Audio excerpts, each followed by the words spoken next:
آج ہم بات کر رہے ہیں بگ باس 13 کی. ایک ایسا سیزن جس نے واقعی ٹیلی ویژن پر ایک طوفان سا برپا کر دیا تھا. جی ہاں، بالکل بہت زیادہ بحث ہوئی تھی اس سیزن پر. اور اس کی ایک بڑی وجہ تھی دو مشہور شخصیات کے درمیان بننے والا ایک بہت ہی غیر معمولی اور کافی متنازع قسم کا تعلق.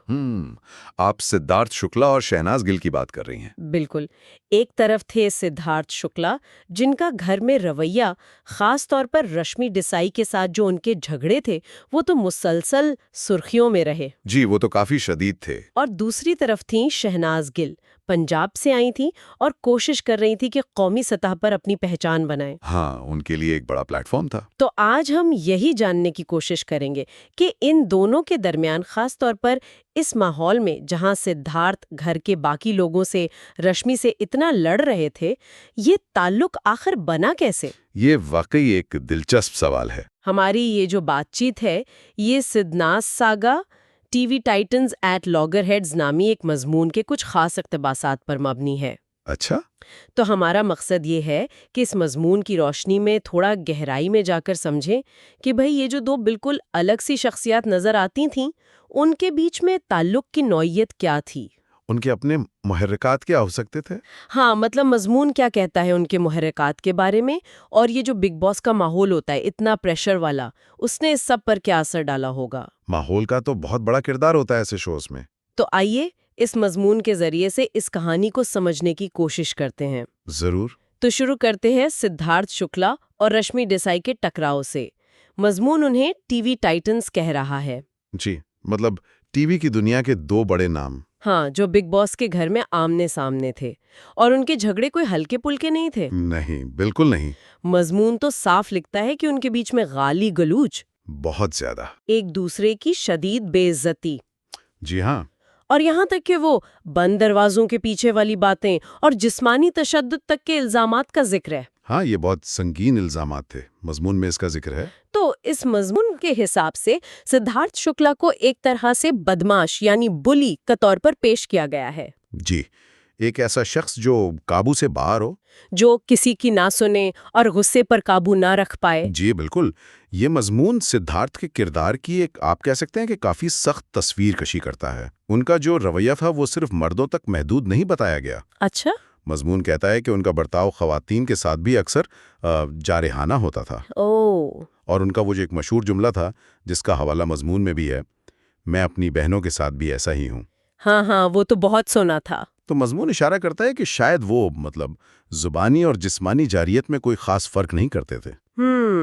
ان کی جو ظاہری حالت تھی، جیسے مضمون کہتا ہے نا کہ وہ اکثر چھوٹے نکر اور ٹی شرٹ میں گھر میں پھرتے تھے. جی. اور ان کے انداز کو مضمون نے تشبیہ دی ہے ایک مشتعل گوریلا سے، پرووکڈ گوریلا.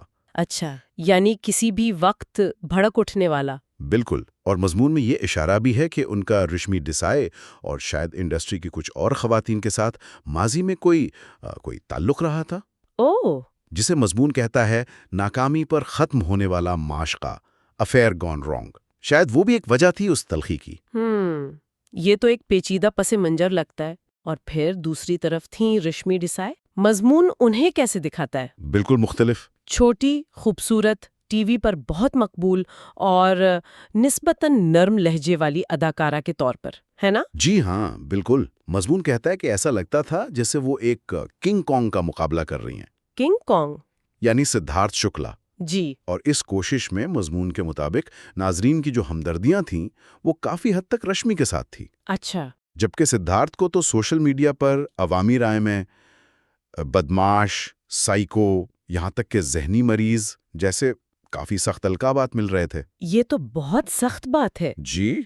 اور صورتحال اتنی بگڑ گئی تھی کہ مضمون کے مطابق سدھارتھ کے اسی رویے کی وجہ سے ان کے جو واحد دوست سمجھے جا رہے تھے گھر میں، عاصم ریاض. ہاں، عاصم. ان سے بھی ان کی بہت شدید لڑائی ہوئی. اور وہ دوستی بھی ٹوٹ گئی. اوہو. تو یہاں جو سب سے غور کرنے والی بات ہے وہ ان دونوں کرداروں کے بیچ کا واضح فرق ہے، جیسا مضمون دکھا رہا ہے. ہاں، تضاد بہت واضح ہے. ایک طرف سدھارتھ کا کردار جارحانہ، بظاہر طاقتور، لیکن تیزی سے اکیلا ہوتا ہوا. صحیح. اور دوسری طرف رشمی کا کردار، جسے مضمون ایک مظلوم فریق کے طور پر دکھا رہا ہے اور جسے عوام کے ہمدردی بھی مل رہی تھی۔